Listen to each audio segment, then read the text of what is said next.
Kasabay ni Pangulong Duterte na bumalik sa Pilipinas ang mahigit 100 repatriated OFW or Overseas Filipino Workers mula sa Middle East. Maliban sa libreng biyahe, nabigyan din sila ng iba pang benepisyo ng gobyerno.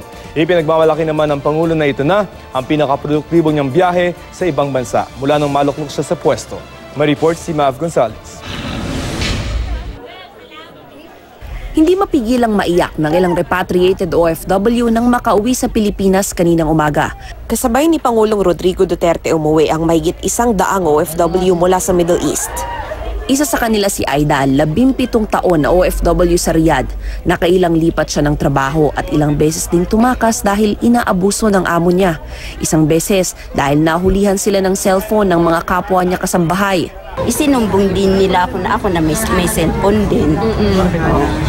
Bali, ganun na nangyari. Tumakas sila, nadamay ako. Sa gitna ng paghihirap sa ibayong dagat, nakapag-asawa at nagkaroon ng 3 anak si Aida. Ang problema, walang papeles ang mga anak niya.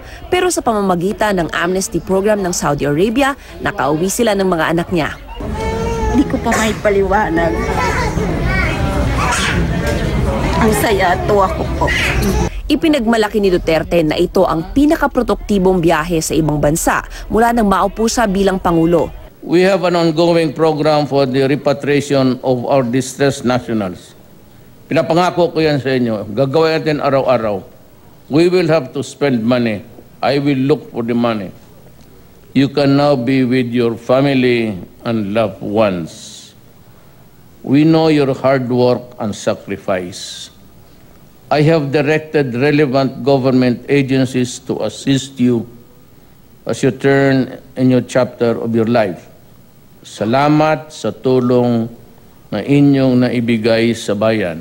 Marami sa mga OFW ang bibit-bit na anak. Ang isa nga, pabibinyagan pa raw ni Pangulong Duterte. Find a day na mapunta ka dito, punta ka kay sa DSWD. Maghanap ako ng pare. Doon natin binyagan yan at ako ang ninong. Nais din daw ng Pangulo na magtayo ng ospital para sa mga OFWs bilang kabayaran sa kanilang mga sakripisyo para sa bayan. Kanina, nagbigay ng 5,000 pisong tulong pinansyal ang OWA sa mga umuwing OFW. Pati ang Pangulo, personal na nagbigay ng tigli 5,000 piso rin. Siniguro ring may matutuluyan ang mga hindi pa makakauwi sa kani-kanilang probinsya ngayong araw. Ang DTI, may go-negosyo siya, pwedeng makatulong doon. Kami naman, ang inisip na may immediate kami assistance sa individuals in need. No? Nakaset ang meeting this week among the different agencies para makapagbuo ng programa. Mav Gonzalez, GMA News.